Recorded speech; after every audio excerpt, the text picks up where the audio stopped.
Good evening, I'm Steve Hensley. Just a little more than 2 weeks away from Christmas, and it's not going to feel like it the next couple of days, and we could even see some nasty spring-like weather. We've declared a severe weather alert day to get you ready for the potential for strong storms heading into the weekend. Meteorologist Evan Hatter is live in downtown Hazard tonight with more. Evan? That's right, Steve. I'm down here as we have just kicked off within the last half hour the very first, not the very first, but the very first night of Christmas in a small town here in 2021. You see the skating rink behind me. Everybody having a good time there. But what we're not going to have a good time with is the weather as we head into later on this week. Tomorrow, as a matter of fact, and into Saturday as well. For us, however, tonight, we had a few clouds early today. You see the time lapse from I-75 at London, and we are finally getting some of that sunshine out there, but more clouds beginning to move in. Temperatures right now cooling off. It is a bit chilly out here, especially with the wind. We're in the low to mid 50s in most spots. Monticello just now popping down into the upper 50s at the moment, and winds out of the south at 5 to 10, sometimes 15 miles per hour. That's helping bring in the warm and moist air ahead of our cold front late tomorrow night and into our day on Saturday. Satellite and radar showing not a bad scene out there right now, but that will not be the case 24 hours from now as we watch strong storms form to our west and begin to move into the mountains heading into tomorrow night and into Saturday. So keep that WYMT weather app handy. Go ahead, download it now in preparation for the storms moving in. It'll be quiet tonight, but of course we'll have all of our updates there on the app and of course on our social media channels and online at WYMT.com as well as we watch the potential for a late season strong cold front moving into the mountains later on to start the weekend. We'll have the latest on timing and impacts coming up a little bit later on in Maine weather. Steve? All right, Evan, thank you very much. Looks like a good time kicking off down there at Christmas in a small town, and we'll have more on that a little bit later. Well, harsh winter weather is also a possibility in December, and we certainly saw that last year on Christmas Eve. You probably remember that.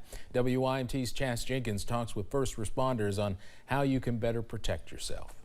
Wanting those in the region to prepare for whatever may come this winter. Make sure our vehicles are operational for inclement weather, as well as packing some extra clothes, things like that, in case they were to become stranded. The inclement weather also slows down our response time, so people need to be prepared to maintain before we can get there. And if the roads are rough, possibly covered in black ice. Don't hit your brakes, don't hit the gas, let off the brakes and the gas, and just turn the steering wheel in the direction you want to go. The vehicle will slow down and it will take you in the direction that you need to be. But if you happen to get in an accident, stranded on the side of the road, don't get out, because if another vehicle comes through and they hit the same spot of ice, they're likely going to hit you, and you need to stay in your vehicle. However, safety officials say if the weather is bad to begin with, if they can remain home, we ask them to do so, because it is dangerous to get out on the roadways in inclement weather as such. But if you do have to get out, we ask everybody to buckle up, slow down. First responders wanting everyone to prepare beforehand. Get food in, get the gas for the generator, propane for your heat, and that way you have it and not wait until it gets bad and you're not able to get out and we are not able to get to you. Working hard to keep those in the mountains safe. Chas Jenkins, WYMT Mountain News. Trooper Gayhart says if any accidents were to occur, you should immediately call 911. Governor Andy Beshear says the Commonwealth is taking steps to make it easier for the state's nursing schools to attract and train more nurses. The governor said during his Team Kentucky briefing today that the shortage was so severe he was declaring a state of emergency and signed an executive order removing some of the roadblocks preventing schools from recruiting more nursing students.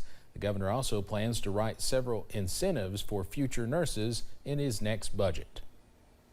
There is no possibility that our nurses aren't included in hero pay. And let me say it in a different way.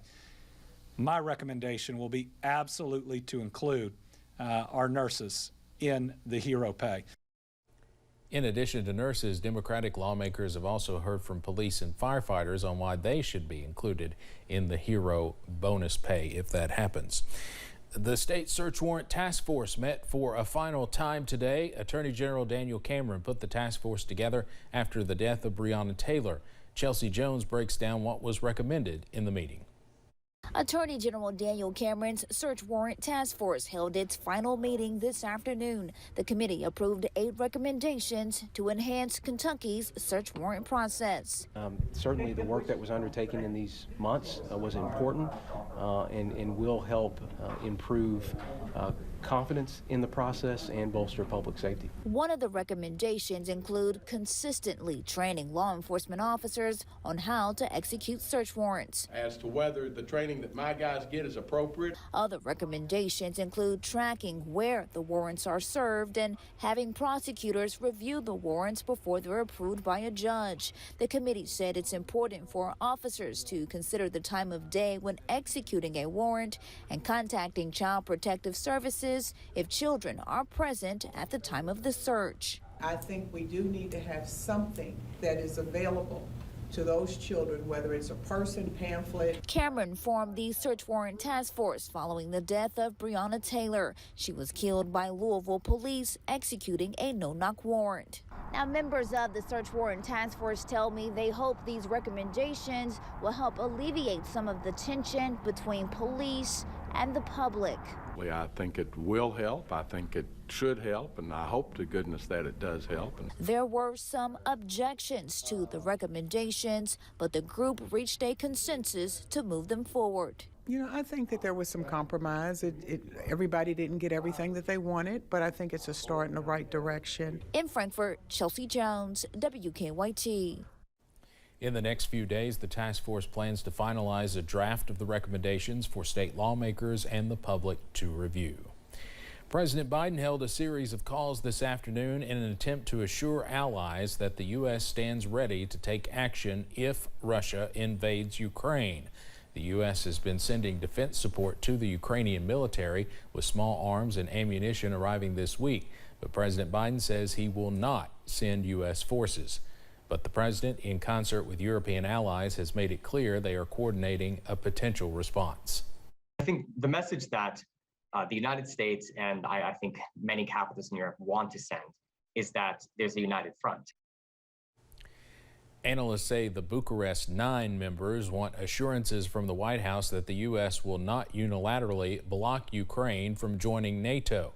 Russia has steadfastly opposed having a neighboring country joining NATO, which was formed to combat Russian aggression. At least 650 migrants have died this year crossing into the U.S. at its southern border.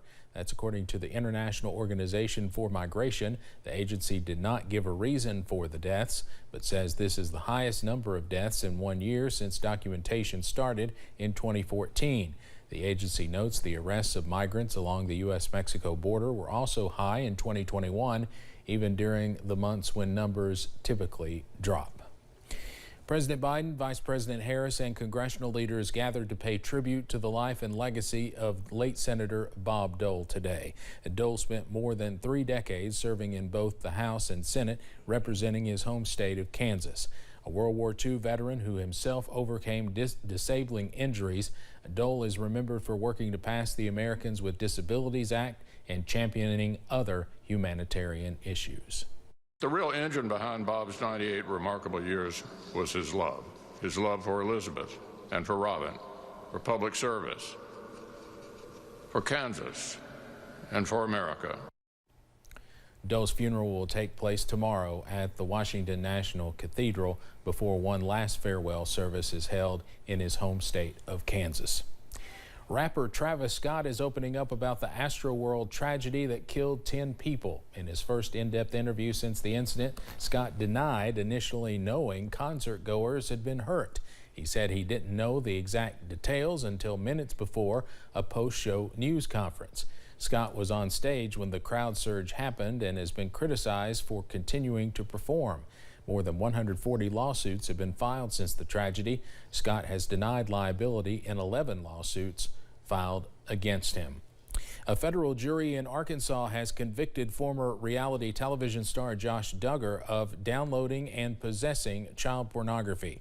Jurors on Thursday found Duggar guilty of the charges, and he was immediately taken into custody. He faces up to 20 years in prison and fines of up to $250,000 for each of the 2 counts when he's sentenced at a later date. His attorneys say they will appeal the jury's verdict. Smoke 'em if you've got 'em will no longer apply to some people living in New Zealand. The nation is planning to ban anyone born after 2008 from smoking cigarettes. It's part of a plan to stamp out smoking in the island nation that will involve raising the minimum purchase age yearly, as well as limiting the availability of tobacco products. Around 5,000 people die every year from smoking in New Zealand. Officials want to cut the number of smokers to 5% by 2025. The lifetime ban has broad support, even among some smokers. I think maybe it's a good idea because at the end of the day, smoking is bad for you, and it's really hard to quit. And it's also good for myself too, because it saves, so I can save more money. The new law is expected to take effect in 2022. The ban will not apply to vape products. Coming up on Mountain News at 5:30, at some point each year, about 3.5 million young adults in the U.S. are homeless. How one program is giving them a clean start to a promising future. Not something you normally think of during the Christmas season, severe weather. But that's something we're going to have to keep an eye on as we head into the weekend. I'll have all those details straight ahead.